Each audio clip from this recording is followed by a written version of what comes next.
Halo, kembali bersama saya Chang Lause. Anda ada di acara Kelimpahan Alkitabiah. Jadi acara ini membahas mengenai keuangan secara rohani dan secara teknis. Kalau nanti selama acara ada yang mau tanya, boleh WhatsApp ke 0855 885 1006 atau di YouTube di Heartline Channel. Heartline Network. Sekilas mengenai saya bukan full timer, saya bukan pendeta. Saya beribadah di Jakarta City Blessing. Pekerjaan saya sehari-hari adalah perencana keuangan. Jadi kalau misalnya ada yang mau bertanya mengenai keuangan, apapun, saya bisa bantu jawab. Nah, hari ini kita mau bicara soal asuransi dalam sudut pandang firman. Oh, sebelumnya saya baru ingat, kalau misalnya ada yang ketinggalan acara ini, sama ada yang mau dapat renungan harian, bisa subscribe ke YouTube saya di Kelimpahan Alkitabiah, atau di IG saya, sama juga namanya Kelimpahan Alkitabiah. Oke, nah hari ini kita membahas mengenai asuransi dalam sudut pandang firman. Banyak orang itu berpikir bahwa asuransi itu suatu konsep yang tidak alkitabiah. Seolah-olah kalau kita beli asuransi itu berarti kita nggak percaya Tuhan. Apa betul? Mari kita lihat di firman. Nah, apa sih asuransi itu? Asuransi itu adalah suatu cara buat memindahkan resiko kepada pihak ketiga dengan imbalan sejumlah uang. Maksudnya gimana? Maksudnya begini.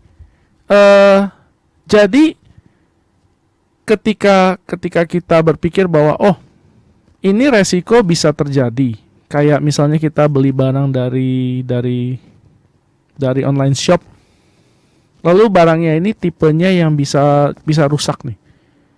Biasanya orangnya akan bertanya, apakah ini mau diasuransi apa enggak? Kalau kita jawab iya, berarti ketika resiko terjadi terhadap barang tersebut, maka pihak asuransinya akan mengganti barang tersebut nilainya. Jadi, tetapi si orang yang membeli barang itu dia harus membayarkan preminya. Premi itu adalah biaya yang perlu untuk mengasurasikan barang tersebut. Jadi, kita punya resiko waktu kita beli barangnya rusak, kita nggak mau tanggung, jadi kita alihkan kepada suatu pihak ketiga, namanya perusahaan asuransi, lalu kita bayar sejumlah uang. Ini namanya asuransi. Jadi asuransi ini sebetulnya sudah sangat umum nih. Kayak misalnya kendaraan, mobil atau rumah, ada asuransi kebakaran, ada asuransi tabrakan dan sebagainya, jadi ada asuransi. Tetapi kadang-kadang ada orang-orang yang berpikir bahwa asuransi itu sesuatu yang tabu. Apakah betul asuransi sesuatu yang tabu? Jadi asuransi itu ada dua macam. Satu namanya asuransi kesehatan dan satu lagi namanya asuransi jiwa. Asuransi kesehatan itu adalah asuransi yang bisa dipakai kalau si nasabah itu sakit. Ada kartu rumah sakit atau dia dapat uang kalau dia sakit. Atau kalau misalnya nasabahnya meninggal lalu dia dapat uang. Nah, ini adalah hal yang dijamin sama perusahaan asuransi, yaitu kalau si nasabahnya sakit dan meninggal. Kenapa kalau misalnya orang di PHK nggak ada asuransinya? Karena kalau misalnya orang di PHK dapat uang, ini akan mengajarkan orang untuk menjadi malas. Banyak orang di negara maju itu mereka nggak kerja, tetapi mereka dibiayai oleh pemerintah. Mereka diberikan uang secukupnya supaya mereka bisa hidup. Nah, tapi banyak orang menggunakan uang ini sebagai alasan untuk bermalas-malasan. Banyak terjadi di negara maju. Dan ini konsep memberikan uang kepada orang yang tidak bekerja ini sama sekali tidak alkitabiah. Firman berkata di dalam Tesalonika bahwa orang yang tidak bekerja jangan diberi makan. Jadi kalau misalnya kita memberikan uang kepada orang yang tidak bekerja, sama saja kita sedang memberitahu kepada dia bahwa tidak bekerja itu adalah sesuatu yang baik. Tetapi yang dijamin oleh asuransi adalah resiko yang tidak ada orang yang mau. Nggak ada orang mau sakit, apalagi meninggal. Jadi itu bisa terjadi, ini namanya kelalaian. Kelalaian kita dalam menjaga tubuh kita atau aktivitas kita itulah yang dijamin oleh perusahaan asuransi. Nah, sebetulnya apa sih yang dijamin sama perusahaan asuransi itu? Perusahaan asuransi itu menjamin kelangsungan hidup, menjamin faktor ekonominya. Maksudnya gimana? Maksudnya begini. Kalau misalnya si nasabah itu dia punya keluarga, dia punya istri, dia punya anak. Istrinya tidak bekerja karena ngurus anak. Lalu kalau misalnya si pencari nafkahnya dia tiba-tiba sakit, dia mesti bayar rumah sakit mahal. Bagaimana? Apakah dia harus mengeluarkan tabungan keluarganya? Kan sayang. Kalau dia nggak punya tabungan bagaimana? Apakah dia harus jual mobilnya? Apakah dia harus jual rumahnya? Ini kan sayang. Oleh karena itu penting bahwa orang itu punya asuransi kesehatan. Nah, bagaimana kalau misalnya si nasabahnya sampai meninggal? Istrinya dan anak-anaknya makan apa? Tidak ada lagi yang bekerja. Bagaimana kalau rumahnya ternyata masih cicil, mobil masih cicil? Bagaimana? Nah, tetapi kalau misalnya orang itu beli asuransi, si nasabahnya beli asuransi, ketika dia meninggal, ada sejumlah uang yang ditinggalkan, uang ini bisa dipakai untuk membayar cicilan, untuk kelangsungan hidup keluarga itu. Jadi ini sebetulnya adalah sesuatu yang sangat baik dan sangat alkitabiah. Bagaimana kita bisa tahu bahwa ini alkitabiah? Mari kita buka di Amsal 19 ayat 14. Amsal 19 ayat 14. Rumah dan harta adalah warisan nenek moyang. Rumah dan harta adalah warisan nenek moyang. Nah, konsep asuransi adalah konsep warisan.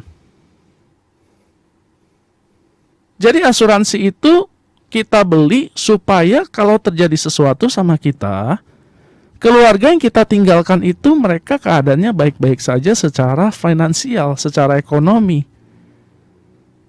Ini adalah konsep asuransi. Nah, di dalam Amsal 19 ayat 4 dikatakan bahwa rumah dan harta adalah warisan nenek moyang. Artinya sewajarnya orang ingin mewariskan sesuatu.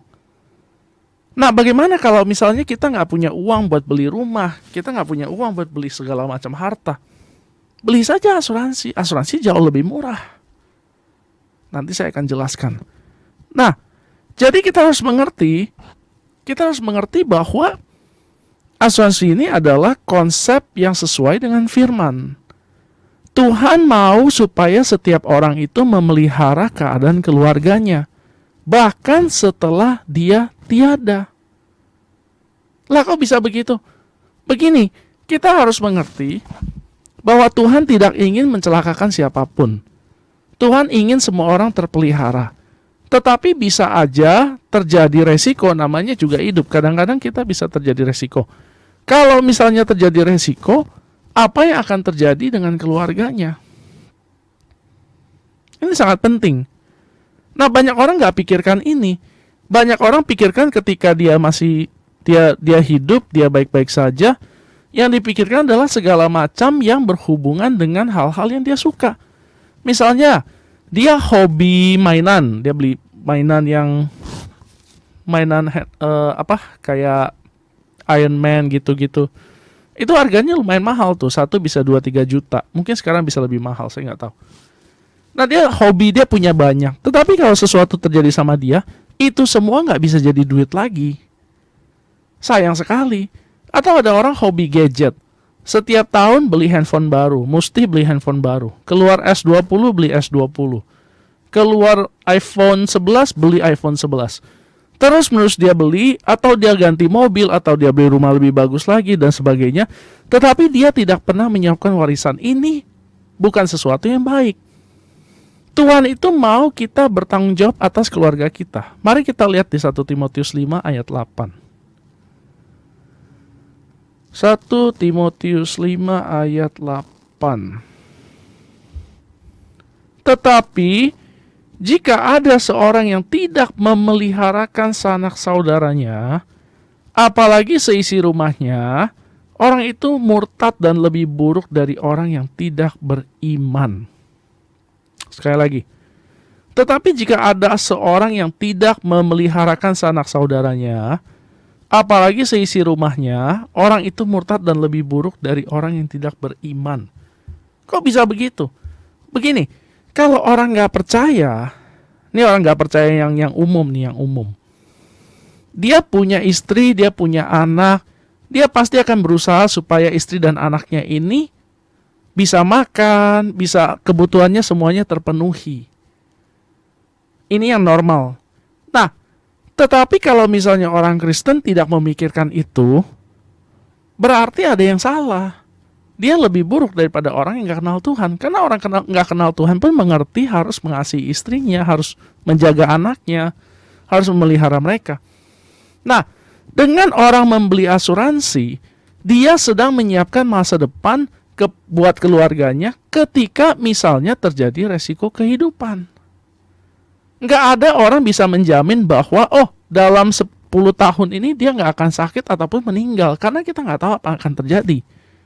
Salomo berkata, karena kita tidak tahu, oleh karena itu kita harus menyiapkan banyak hal. Inilah yang Salomo lakukan.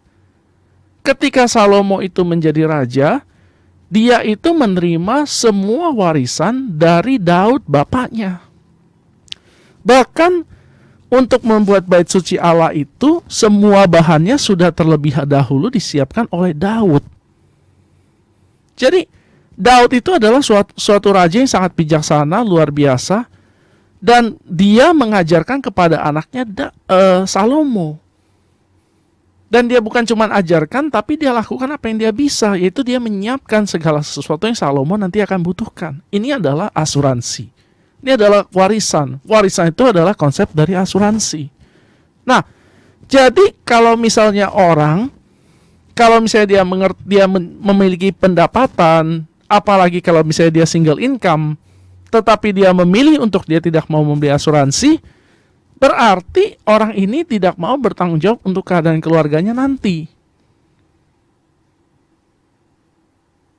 Jadi makanya kenapa kita penting untuk mengerti bahwa Tuhan mau semua orang itu keadaannya baik. Nah, karena ada satu perusahaan yang bisa menyediakan jalan keluar seperti itu, alangkah baiknya kalau produknya dibeli.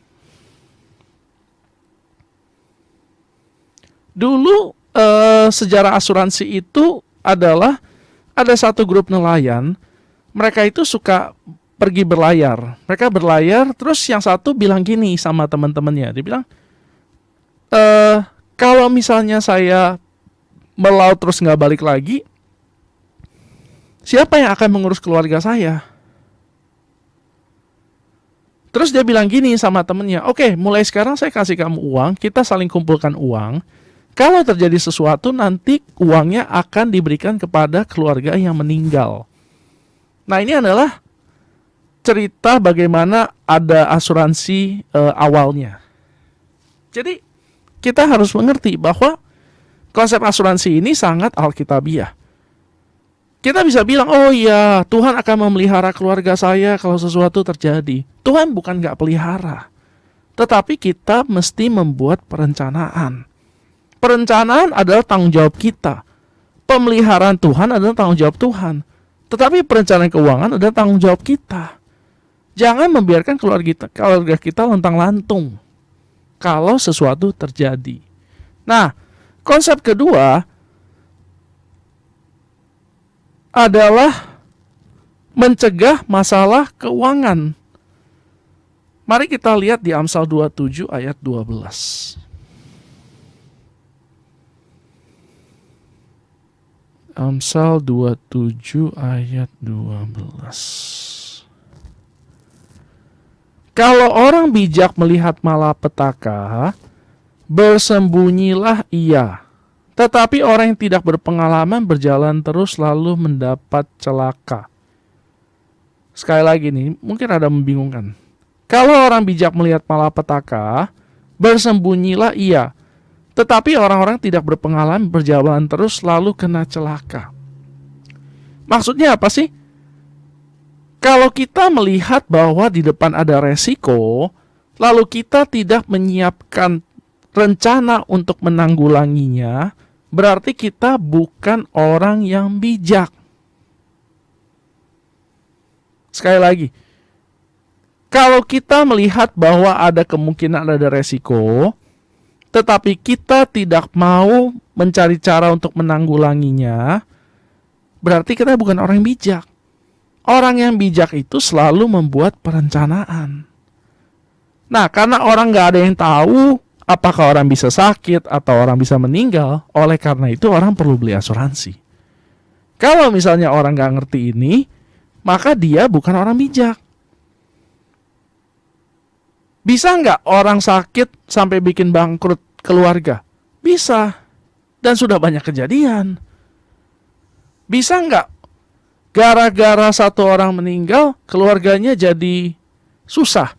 Bisa, dan banyak kejadian. Semua ini terjadi supaya kita mengerti bahwa kita ini perlu perencanaan keuangan. Nah, ini adalah salah satu aspek di dalam perencanaan keuangan, yaitu membeli asuransi. Oke, kalau ada yang mau tanya, silakan WhatsApp ke 0855 885 1006 atau boleh tanya di Hotline Network di chatnya. Kita mau break dulu sebentar. Nah, jadi kita harus mengerti bahwa Tuhan itu tidak pernah ingin supaya kita ini hidupnya nih susah secara finansial. Tetapi karena kita manusia itu hidup di bumi, kita memiliki suatu tanggung jawab untuk menjaga kelangsungan itu dengan perencanaan keuangan. Kita harus mengerti bahwa Tuhan itu tidak ingin anaknya satupun ada yang melarat. Nah, jadi ketika Tuhan mau supaya orang itu tidak berkekurangan, manusia itu harus membuat suatu perencanaan keuangan. Jangan sampai karena misalnya orang sakit atau karena meninggal, lalu segala sesuatunya buyar. Anda harus jual rumah, jual mobil, jual segala sesuatu. Ini bukan bagian dari rencana Tuhan di dalam hidup Anda. Tuhan itu cuma mau memberkati Anda. Hanya iblis saja yang mau mencuri, membunuh, dan membinasakan. Nah, tetapi hikmat bakal dipakai. Hikmat itu perlu dipakai. Kita perlu hikmat untuk merencanakan keuangan kita. Nah, ini salah satu hikmat itu dalam perencanaan keuangan adalah dengan membeli asuransi. Nah, ada satu komen dari Pak Robinson Bonar. Pak Robinson Bonar dia tanya begini, sekarang ini banyak asuransi itu nipu. Jiwasraya, Bumi Putra. Memang betul.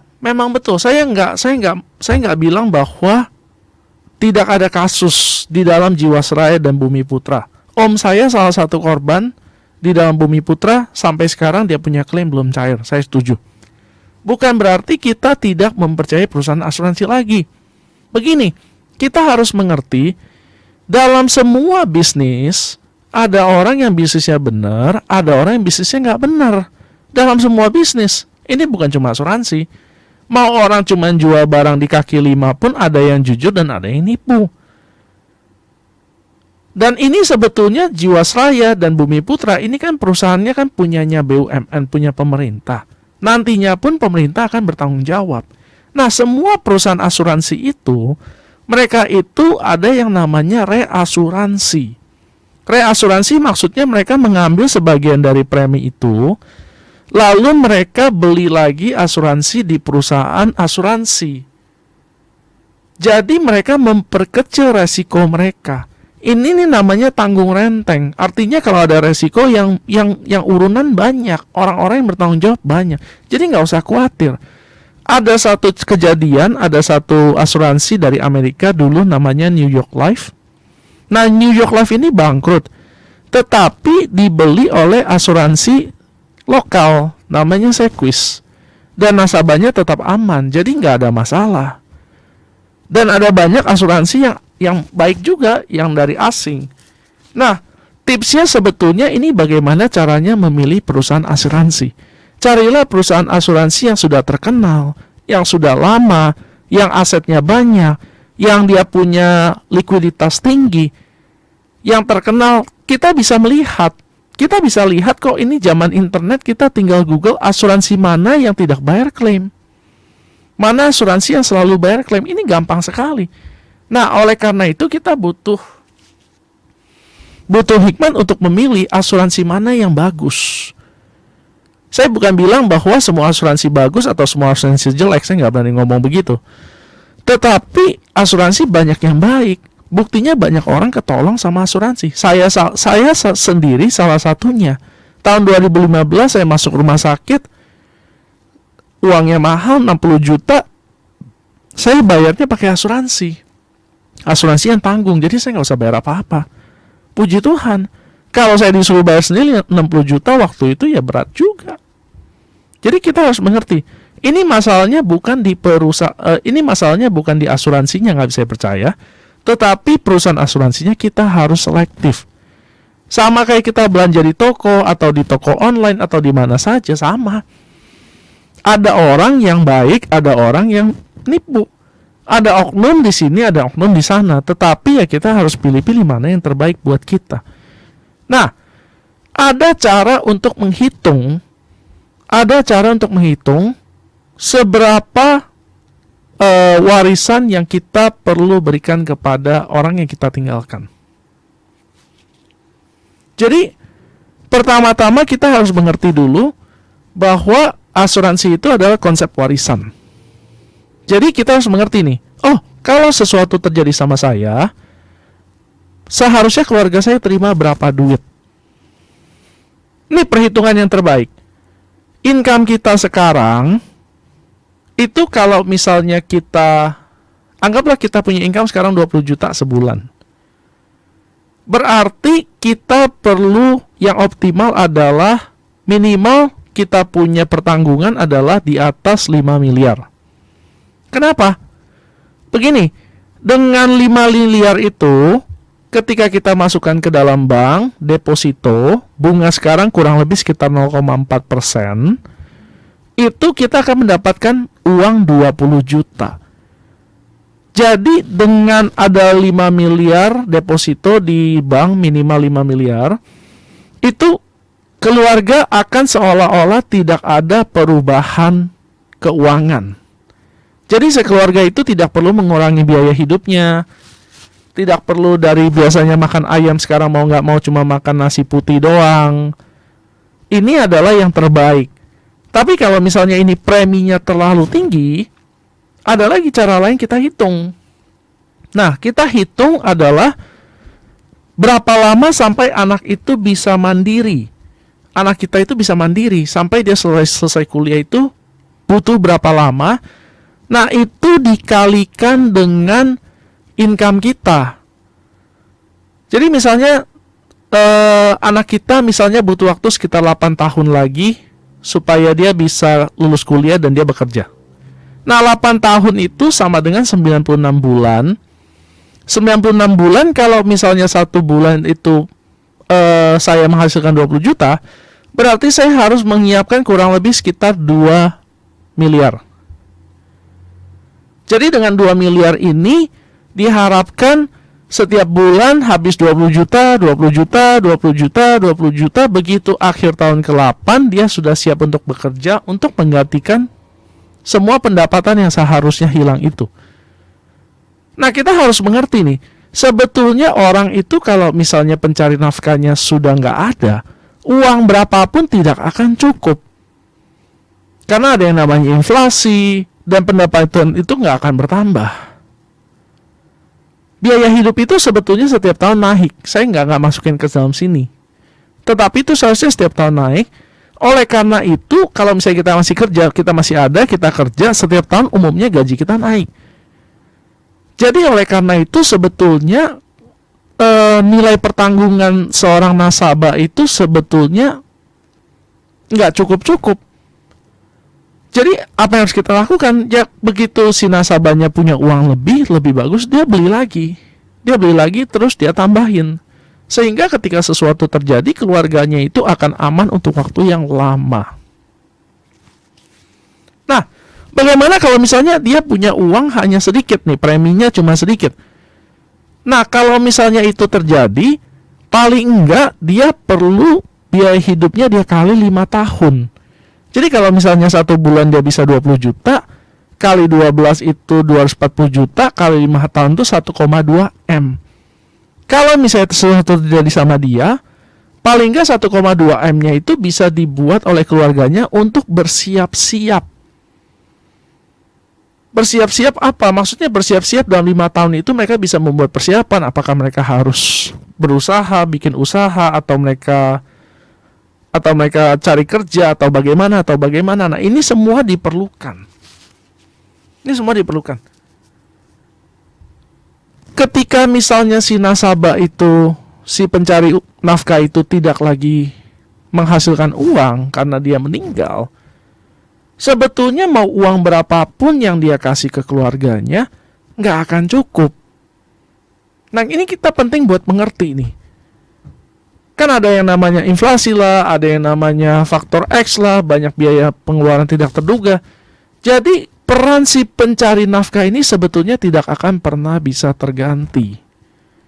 Tetapi uang yang ditinggalkan itu akan menjadi suatu, mereka sedang membeli waktu. Mereka memberi suatu waktu sehingga mereka bisa tenang berpikir untuk jangka waktu yang sekian lama, sehingga nantinya mereka akan menjadi keadaannya bisa lebih baik lagi daripada dulu. Jadi kita harus mengerti bahwa namanya beli uang pertanggungan itu tidak akan pernah kelebihan. Namanya kita beli uang pertanggungan itu tidak akan kelebihan. Jadi kita nggak usah khawatir.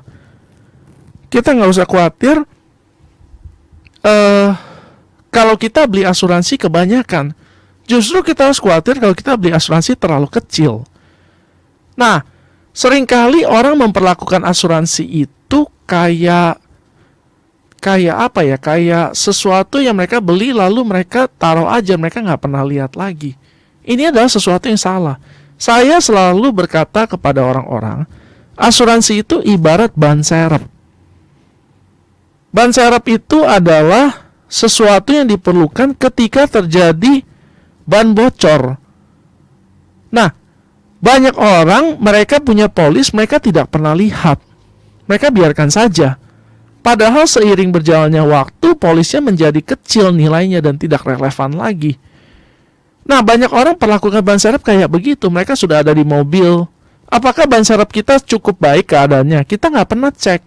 Apakah benangnya sudah lepas? Apakah bannya bocor? Apakah bannya mulai kempes? Kita nggak pernah cek. Pokoknya kita ingatnya apakah karetnya sudah retak-retak, kita nggak cek. Kita tahunya pokoknya, oh saya udah punya ban serep. Ketika misalnya terjadi resiko di jalan, bannya bocor, terus dia turunin dia punya ban serep. Nah, seringkali bannya itu ternyata tidak layak pakai. Sama kayak sekarang orang-orang beli asuransi, mereka pikir, oh saya udah punya, tapi sebetulnya tidak layak pakai. Kenapa? Karena pertanggungannya terlalu kecil. Dulu waktu orang-orang 10 tahun, 12 tahun yang lalu orang beli asuransi, 1 bulan misalnya 300.000, kalau nasabahnya meninggal cuma dapat 100 juta. Tetapi orang ini sekarang penghasilannya sebulan sudah 20 juta. Jadi ketika dia punya asuransi, misalnya orang ini meninggal, asuransinya cuma 100 juta, 100 juta itu cuma buat keluarganya hidup 5 bulan. Belum lagi kalau misalnya ada biaya pemakaman dan sebagainya. Jadi benar-benar nggak cukup. Apalagi kalau misalnya orangnya punya properti.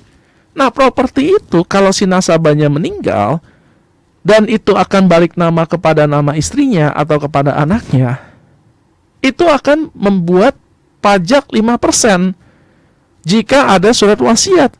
Jika tidak ada surat wasiat, orang tersebut harus membayar 10% pajaknya saja. Jadi kalau misalnya rumahnya nilainya 2M, artinya dia harus siapkan pajak 100 juta atau 200 juta. Nah, polisnya kalau cuma nilainya 100 juta, ya buat apa? Nggak banyak berguna.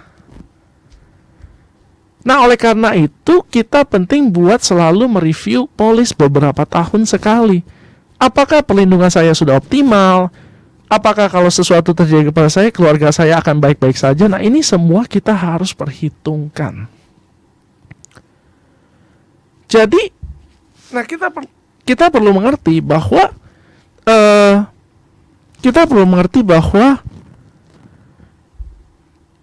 kita ini segala sesuatu di dunia ini dinamis. Bahkan produk asuransi pun mereka tetap berevolusi, tambah lagi, tambah lagi, tambah lagi. Sehingga kita perlu ngecek terus-menerus apakah kita punya polis sudah up to date apa enggak. Nah, kalau kita nggak ngerti, carilah seorang agen atau carilah seorang financial consultant seperti saya untuk ngecek apakah ini sudah optimal atau belum. Nah, usahakan diri kita membaca polis kita sehingga kita mengerti apa yang sebetulnya kita beli. Kalau kita nggak mengerti apa yang kita beli, ini bisa menjadi masalah. Nanti kita pikir kita sudah beli oke, ternyata pas kejadian, ternyata nggak oke. Nah, zaman dulu misalnya, sebagai contoh nih, kartu rumah sakit zaman dulu itu semua ada limit. Kunjungan dokter, pembedahan, kamar, dan sebagainya, dan sebagainya. Tetapi yang zaman sekarang semuanya sudah serba sesuai tagihan. Nah, karena dulu sama sekarang biaya rumah sakit jauh lebih mahal sekarang. Ketika si nasabah masuk rumah sakit, dia berpikir bahwa dia punya kartu rumah sakit akan cukup. Ternyata begitu dia keluar, dia harus nombok banyak. Karena ternyata dia punya produk rumah sakit tidak up to date, nggak sesuai tagihan, limitnya kecil. Lalu dia menjadi kecewa. Sebetulnya ini bisa diselesaikan jika saja dia ada membaca polis. Oke, sampai sini kita mau break dulu sebentar. Kalau ada yang mau tanya, silakan WhatsApp ke 0855 885 1006 atau di Hotline Network. Silakan kasih chat. Oke, kita break dulu. Oke, nah sekarang saya mau bahas bentuk-bentuk warisan yang umum. Nomor 1, orang umumnya biasa mewariskan properti. Bagus gak properti? Bagus. Masalahnya di mana? Pertama, properti itu kalau misalnya dia mau balik nama, dia mesti keluar pajak. Jadi kalau misalnya saya punya properti, anggaplah total nilainya 10 miliar. Anggap. Lalu saya mau wariskan kepada anak saya atau istri saya. Jadi saya harus membuat surat wasiat yang menyatakan bahwa ini semua properti saya mau saya wariskan kepada siapa. Nah, setelah itu saya harus menyiapkan uang tunai sebesar 5% dari nilai rumah itu. Buat apa? Buat biaya balik nama. Ini asumsi bahwa ini warisan saya membuat surat wasiat. Kalau nggak ada surat wasiat, saya mesti menyiapkan uang 10%. Nah, kalau misalnya 10 miliar, 10%-nya kan 1 miliar, itu uang yang banyak sekali. Hanya untuk tanda kutip menebus properti itu, anak saya itu mesti punya 1 miliar. Kalau enggak, saya udah siapin dulu. Jadi properti walaupun warisan yang bagus, tapi bukan warisan paling ideal. Nah, apalagi warisan yang umumnya populer tuh yang nomor 2 itu warisan usaha. Usaha itu warisan yang bagus. Artinya usaha itu memberikan cash flow. Oh, itu bagus sekali. Masalahnya apa? Masalahnya nomor 1, belum tentu anak kita mau. Pertama. Kedua, kalau misalnya warisan ini, usaha ini diberikan, apakah hutangnya juga diberikan? Bagaimana kalau usahanya masih utang bank? Bagaimana kalau usahanya lagi macet? Ini semua masalah. Nah, nomor 3 yang bagus adalah uang tunai. Uang tunai bagus gak? Bagus sekali.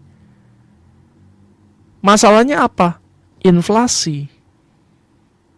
Masalah uang tunai adalah inflasi. Terus udah gitu masalahnya apa lagi? Susah kumpulinnya. Misalnya saya mau memberikan warisan kepada anak saya 1M.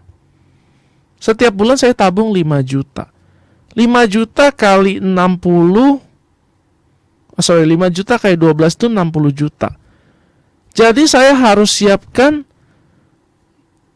lebih dari 100 tahun untuk ngumpulin 1M. 15 tahun. 150 tahun buat ngumpulin 1M.